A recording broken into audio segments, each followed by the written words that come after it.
Om Namo Bhagavate Vasudevaya. Om Namo Bhagavate Vasudevaya. We're reading Srimad Bhagavatam, Canto 1, Chapter 2, Text 6.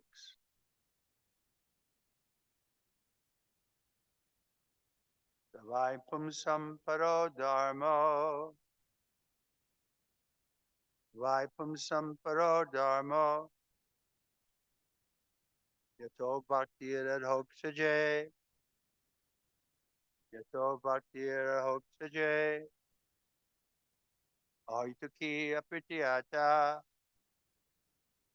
Aituki Apritiyata. Yatma Suprasidati. Yatma Suprasidati. Vaipum Samparo Dharma. Yato Bhakti Radhoksaje. Aitaki Apritiyata. Yatma Suprasidati.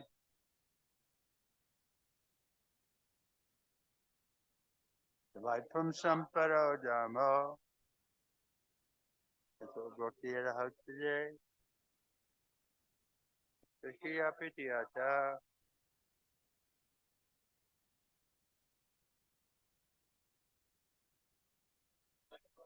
Paro Dharma.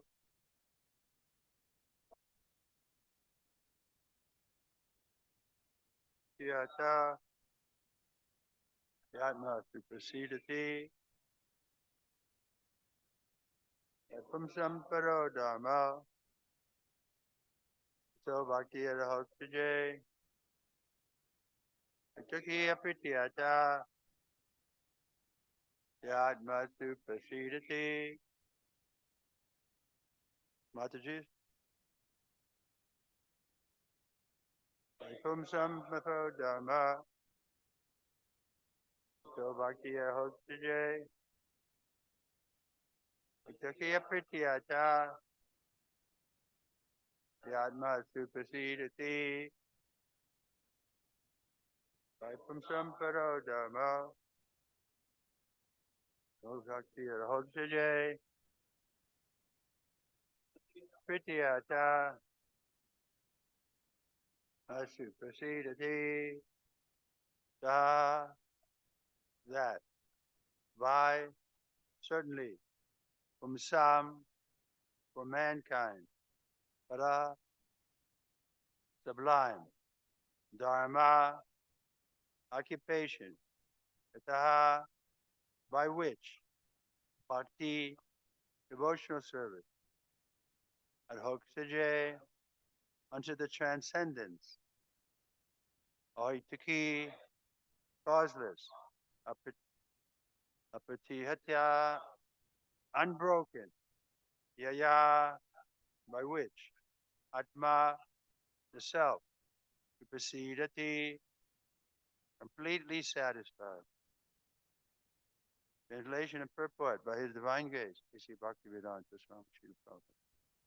The supreme occupational dharma for all of humanity is that by which men can attain to loving devotional service unto the transcendent Lord. Such devotional service must be unmotivated and uninterrupted to completely satisfy the self. The supreme occupation, dharma, for all humanity is that by which men can attain to loving devotional service unto the transcendent Lord. Such devotional service must be unmotivated and uninterrupted to completely satisfy the self. So this should be the goal of human life, is to attain loving devotional service. And in the second part of the verse, the Lord tells us, or we hear, who's speaking? Who's speaking this? Sutta?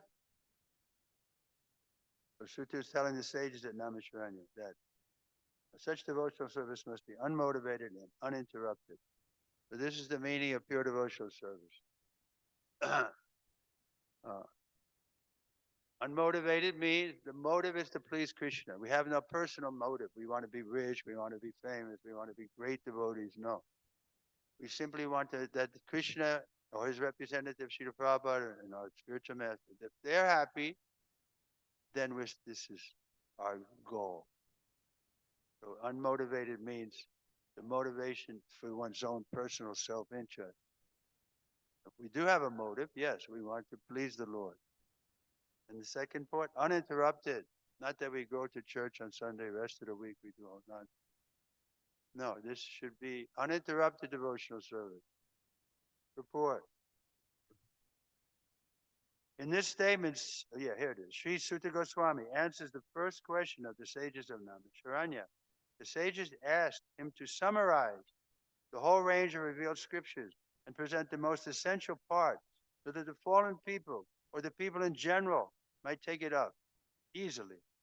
The Vedas prescribe two different types of occupation for the human being. One is called pravritti marg, or the path of sense enjoyment, and the other is called nivritti marg, or the path of renunciation. The path of enjoyment is inferior, and the path of sacrifice for the supreme cause is superior. The material existence of the living being is a diseased condition of actual life. Actual life is spiritual existence, or Brahmabhuta existence, where life is eternal, blissful, and full of knowledge. Material existence is temporary, illusory, and full of misery. There is no happiness at all. There's just a futile attempt to get rid of the miseries, and temporary cessation of misery is falsely called happiness. Therefore, the path of progressive material enjoyment, which is temporary, miserable, and illusory, is inferior. But devotional service to the Supreme Lord, which leads one to eternal, blissful, and all-cognizant life, is called the superior quality of occupation. This is sometimes polluted when mixed with the inferior quality. For example, the adoption of devotional service for material gain is certainly an obstruction to the progressive path of renunciation. Renunciation, or abnegation for ultimate good, is certainly a better occupation than enjoyment in the diseased condition of life. Such enjoyment only aggravates the symptoms of the disease and increases its duration. Therefore, devotional service to the Lord must be pure in quality, that is, without the least desire for material enjoyment. One should therefore accept the superior quality of occupation in the form of devotional service of the Lord, without any tinge of unnecessary desire, fruitive action, and philosophical speculation. This alone can lead one to perpetual solace in his service. So this is what we want. We want to be happy all the time, without interruption. Therefore, ahoitaki aprityata, without interruption and without any motive. Only motive is to please the Lord. Then we'll be completely satisfied in ourselves. So this is our goal. And we saw Srila Prabhupada was like that. It's not an impossible goal. He was encouraging us. Yes, you can also become pure devotee. Here's the process. Take it very seriously. Don't joke about it. It's a serious business. Tivrena means very serious. Tivrena means intensely. We have to take it up with the full determination. Like Dhruva Maharaj. He was just a boy, but his mother told him he could find Krishna in the forest, Vrindavan. And so he went to meditate there. And he was so serious that within 6 months, the Lord came in front of him personally because of his determination. So we have to be determined. We can't imitate Dhruva Maharaj, who is performing very, very severe austerities, but following in his footsteps, we have to accept some trouble for pleasing the Lord. We may like to sleep more, but Bhagavad Gita says, don't sleep too much. We may like to eat more, but don't eat too much. So there's a little austerity we have. Rise early in the morning, chant Hare Krishna. It's not really an austerity. It becomes very quickly, it becomes joyfully performed. But we have to take it. We have purposely denoted dharma as occupation because the root meaning of the word dharma is that which sustains one's existence. A living being's sustenance of existence is to coordinate his activities with his eternal relationship with the Supreme Lord Krishna. Krishna is the central pivot of living beings, and he is the all-attractive living entity or eternal form amongst all other living beings or eternal forms. Each and every living being has his eternal form in the spiritual existence, and Krishna is the eternal attraction for all of them. So we have a spiritual body, we have an eternal form, but now it's covered because of our misuse of independence. We wanted to compete with the Lord. We wanted to be the enjoyer. So because of that polluted desire, we're given the material world. Here, you want to enjoy? Here it is. But it won't make us happy. But it's better than the Christian idea that you go to hell forever and ever and ever and ever and ever and ever. No, this is cruel. God is not cruel to his own children. If you gave your children punishment like that, you'd be considered a very cruel, cruel person. So God is the father of all creatures. Why will he cast anyone to hell forever and ever? He may send you to the material world for reformation. Prabhupada gives the example, just like the father may send his son to a reform school or a military school because he's too rebellious and independent. So there in that school, he learns discipline. You have to do it.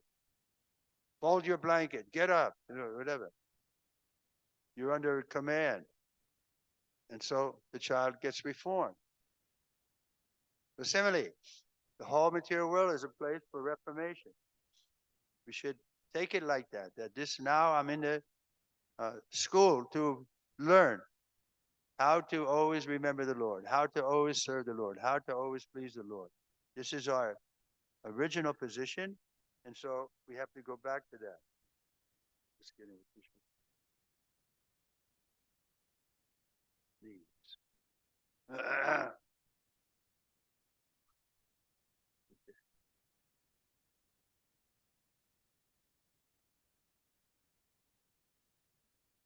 So each one of us has an eternal. We already have a spiritual body. So we shouldn't prematurely imagine what it is. I saw that after being a devotee for 2 years or 1 year, the devotee was there claiming that he's a gopi. So it's not so cheap. First of all, you completely convince you're not this body. And then serve the Lord without expecting reciprocation or without honor, without expecting to be honored for it. This is our natural position. It's like the hand is naturally serving the whole body. Krishna is the complete whole, and everything else is his part and parcel. The relationship is one of the servant and the served. Is that clear? Krishna consciousness is very clear. Simple for the simple, but we're complicated. Therefore, we make it difficult. It's not difficult. The application is a little difficult because of our bad habits. We're not used to being under command. We're used to doing whatever we would like, whatever the mind and senses tell us. We're still under command, but we think we're independent. This is called Maya. No one is independent. Nicho Nichanam, Chaitanam Chaitananam. There are two eternals. One is dependent and the other is independent. So by constitution, we're dependent. We can't escape from that. If there's no supply of air, what is our position? We're sitting here talking philosophy, but we're dependent. Don't sleep. We're dependent on the air. We're dependent on the sunlight. We're dependent on so many things. So we should declare our dependence. Yes, Krishna, I'm dependent on you. The more we feel dependent, then the closer we get to God. Because he's ready to take us as his part and parcel. He loves us. But because we are acting foolishly, therefore he keeps us at a distance. Same example. The father may send a child to the reform school. But he still loves the son. He's sending him there for his benefit.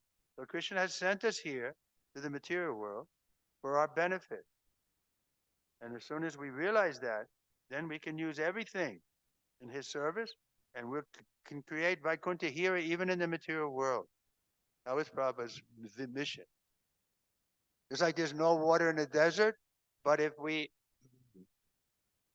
find an oasis where the water is there, then we can be satisfied, even in the desert. So we're in the desert of material existence.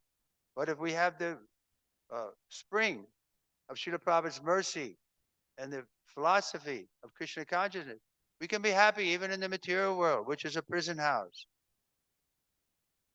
We can be happy in ourselves. Atmarama means one who's happy in himself.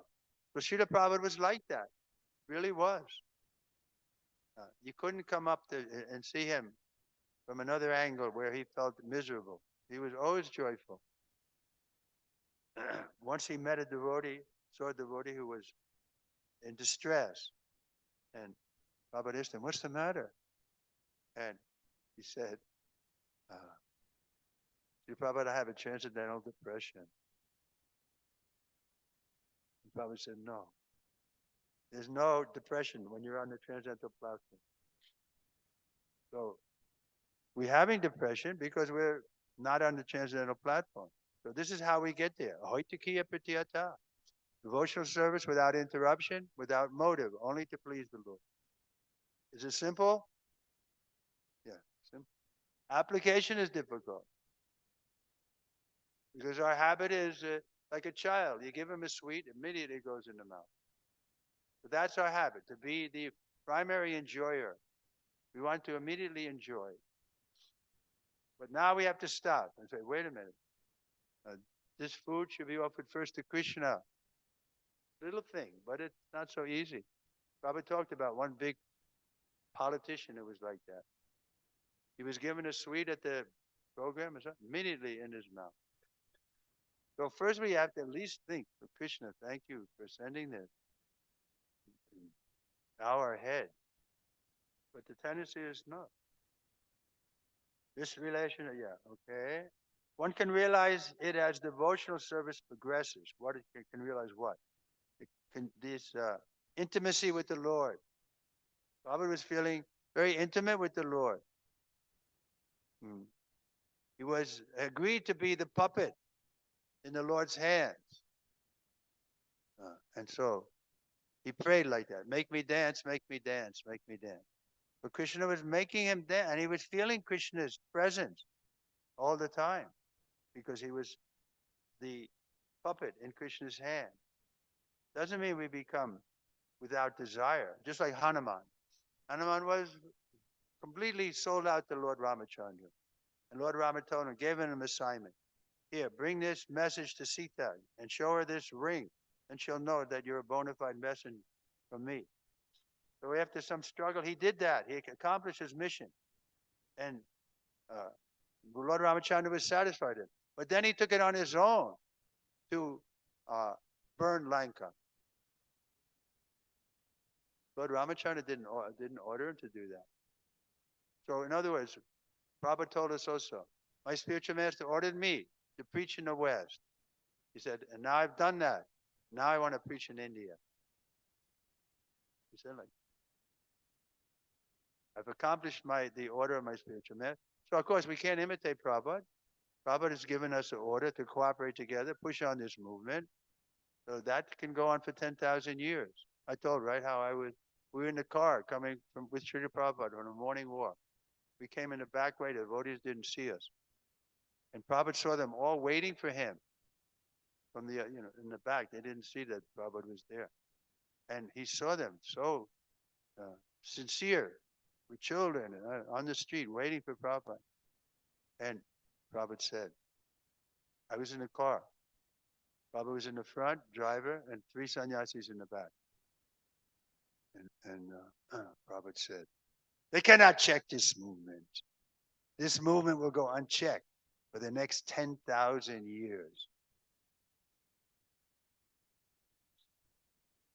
So this is we should be convinced of so, but still, he also gave the example of a skyscraper. I've given you the skyscraper, now you have to fill it in. So this is our job, to fill in the skyscraper. Prabhupada has already done the hard work. Now we just have to follow-up work. It's easy compared to what Prabhupada did. Of course, it's still difficult because people in general are not interested in devotional service. But here in India, a little better mood is there. People, when I'm traveling, people always say Hare Krishna to me. How many people? In the West, they say, get a job or something. This relation of servant and the servant is most convenient. One can realize it as devotional service progresses. Everyone should engage himself in that transcendental loving service of the Lord, even in the present conditional state of material existence. That will gradually give one the clue to actual life and please him to complete satisfaction. Otherwise, they're singing, I can't get no satisfaction. But I try and I try and I try. That's the most popular song of the Rolling Stones. Why is that so popular? Because people feel better that I'm not the only one suffering. Misery likes company. So when they get in a crowd, 400 people, and they all start singing, I can't get no satisfaction, but I try and I try. They say, at least I'm not the only one. Everybody's, and then they get, misery likes company. So Providence has given us the real thing. It's available for us. Just have to eat. When I was first coming to Krishna consciousness, I had a dream like that. I'd been looking for spiritual life, and I'd gone here and there. And then I met the devotees. I said, wow, these people are so sincere. And Prashadam was so good. And I liked the kirtan. So I thought, well, maybe I found my home. But there was one doubt that I had. It was why are they worshiping a person, a human being? I thought we were supposed to only worship God. That's what my mother taught me. Right? But then after some time with Prabhupada, I saw that he was worshipable. It was really, and then you feel satisfied. Yes, and at that time too, also I had a dream, a vivid dream, and in the dream, Krishna consciousness was in front of me. It was like in the form of a big, delicious sandwich, and all I had to do is bite it. And that's what Krishna consciousness is like. But you have to bite. Nobody's going to chew for you. You have to chew your own food.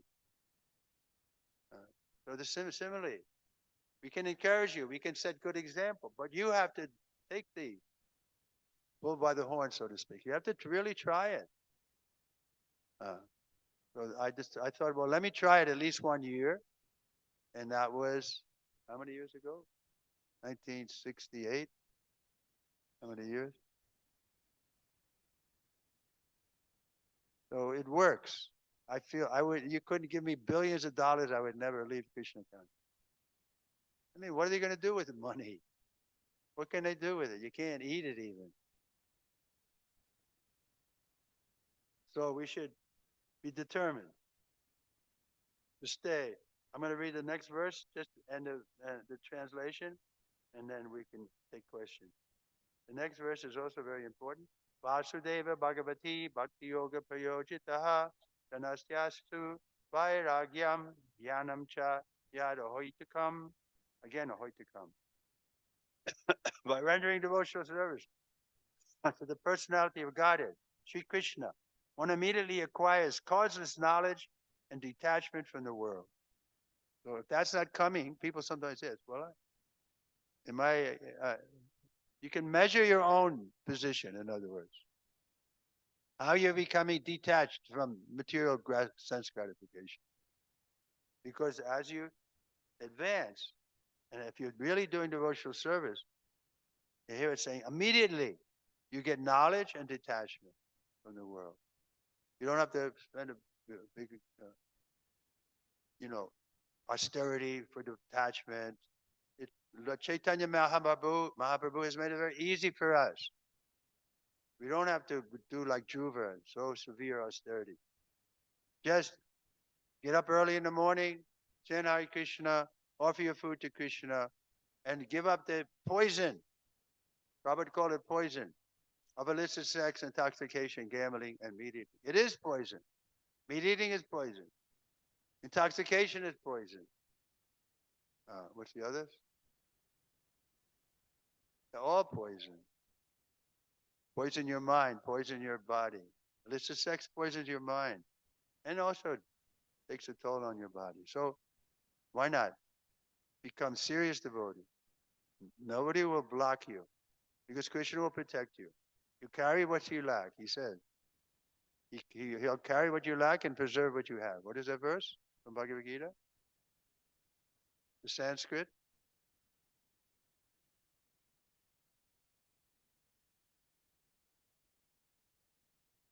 The whole verse.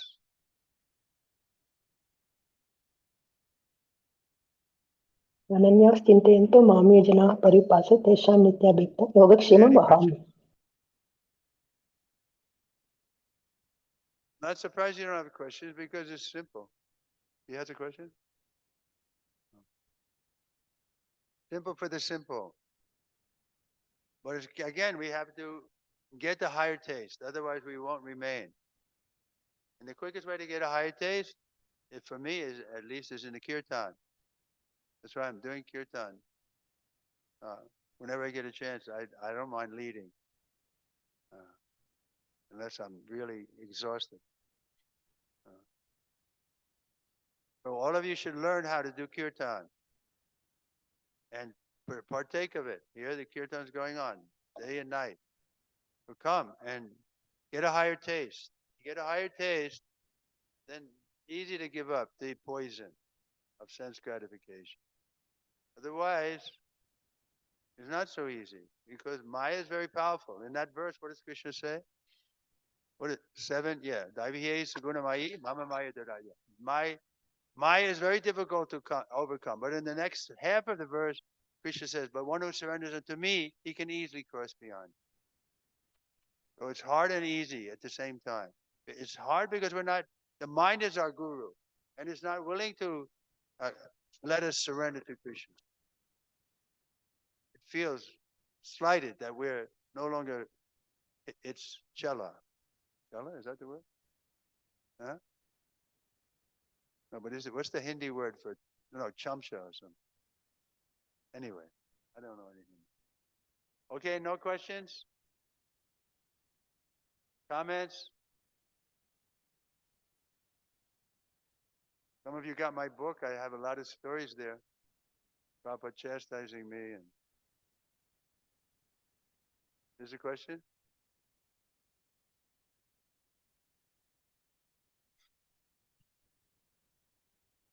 You have to turn it on now. Told you it's not working.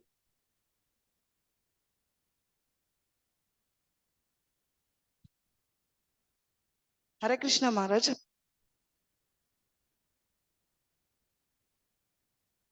Still not working. Who's this boy? What's his name? Oh, he has nice tilak. Arjun, you put on that tilak or your mother?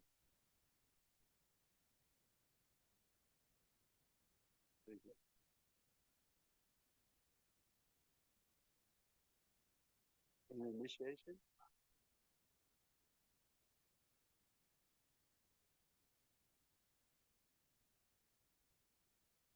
Yeah, that's why I wrote a whole book about that.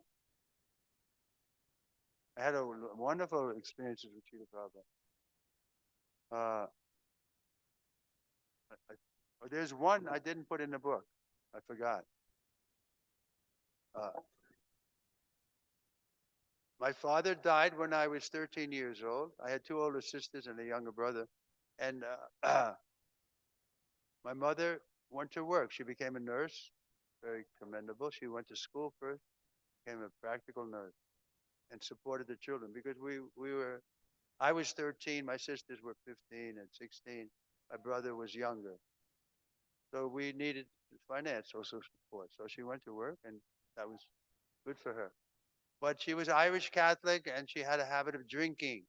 And so after some time, we were out of the nest, so to speak. Everybody was gone from her.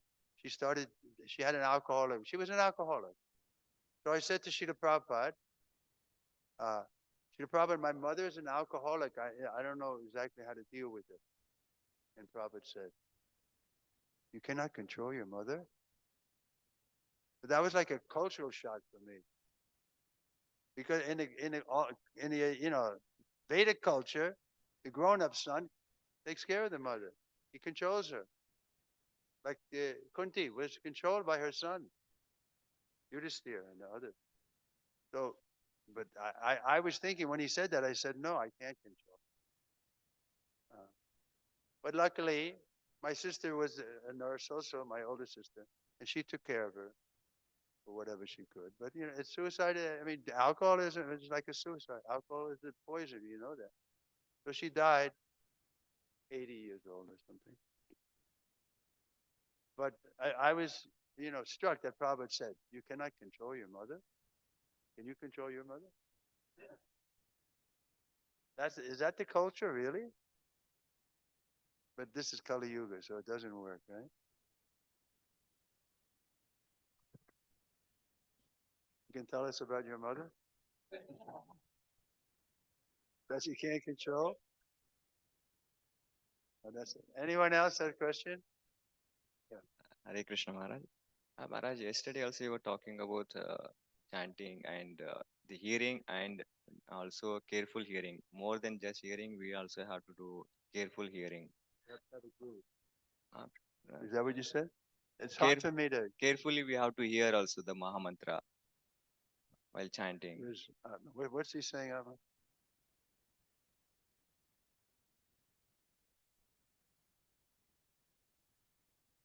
Yeah. So, like first of all, hearing itself is very difficult. So, Hearing itself is. Well, you need hearing aid.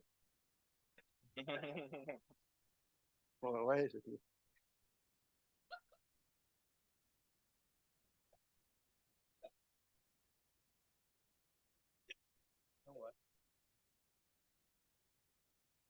So it's difficult because our mind takes us away, correct?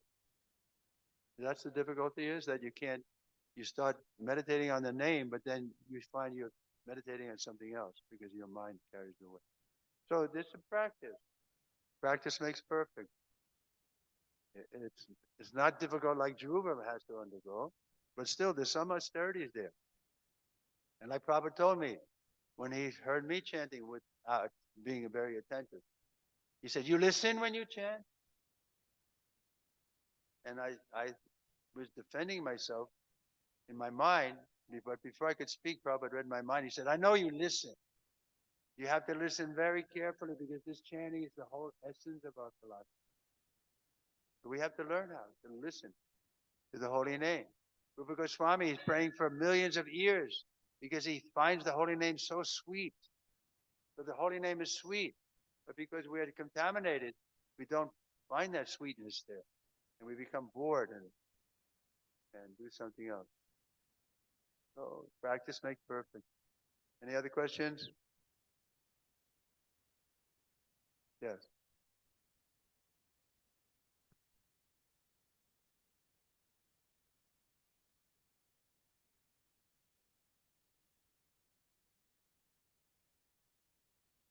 Mataji's, any questions?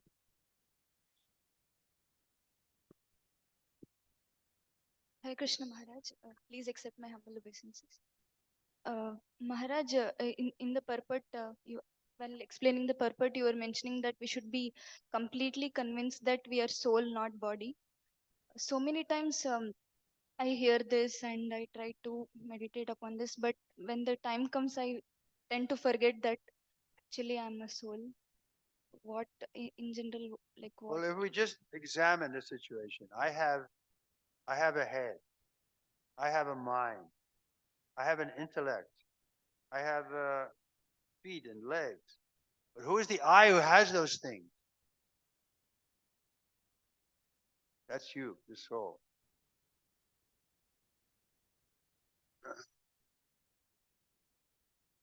So, but still, in order to experience that, you have to take this process without interruption and without motivation. You're doing it to please the Lord. Then you'll realize, like I was once giving massage to Srila Prabhupada, and he said, bring me that cloth. And he threw the cloth.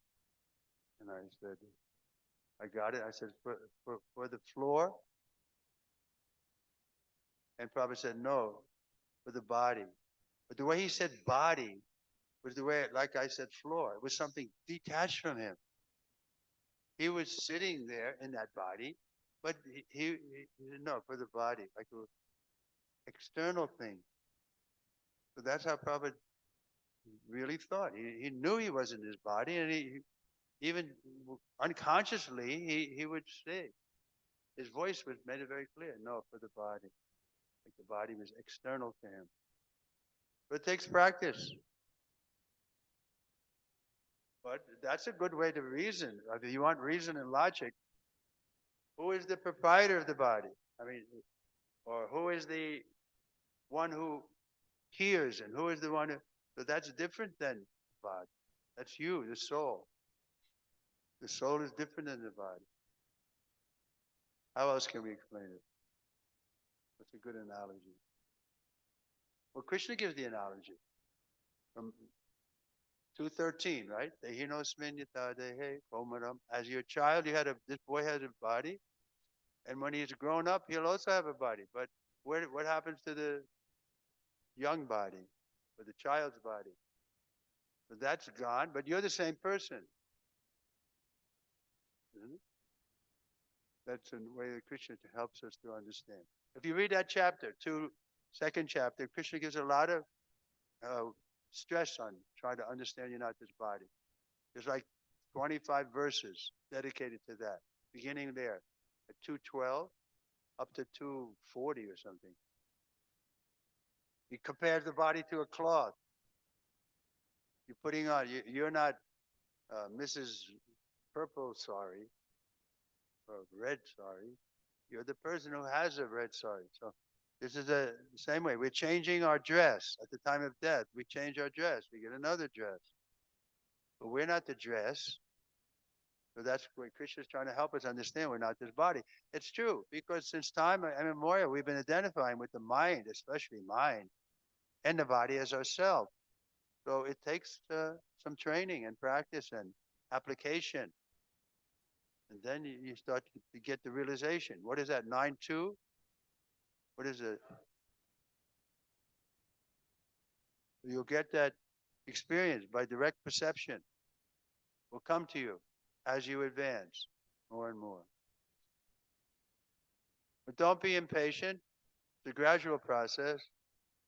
We want immediate result, but it's not like that.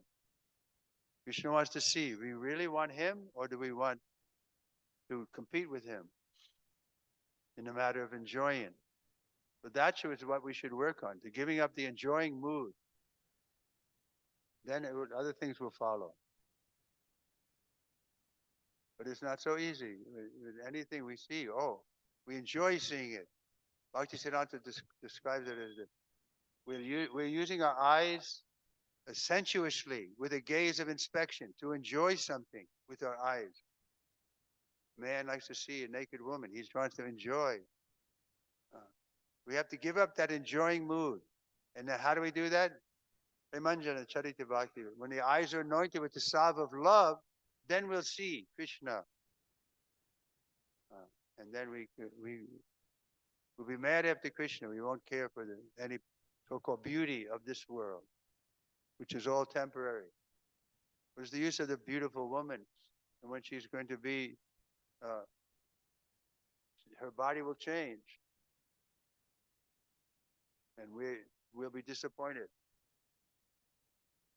Anyway, it's a struggle, but it's a noble struggle. We shouldn't be discouraged. We're on the right path. All of you are on the right path. Don't be discouraged.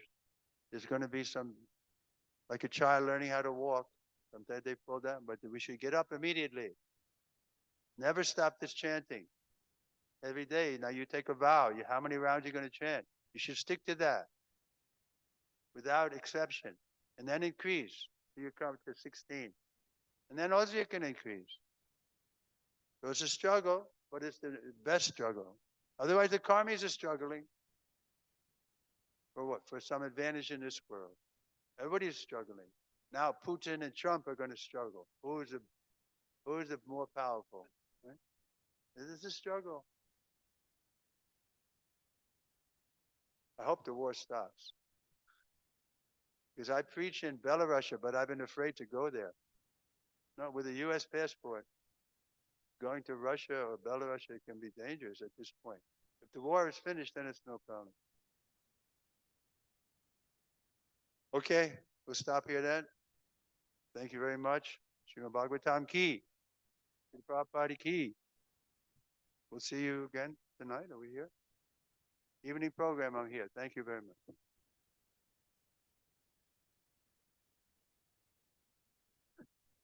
Hare Krishna. Maharaj has some books here which he has written. The book is called as Priceless Moments by the Perfect Master. So with the pure devotee, yeah, which has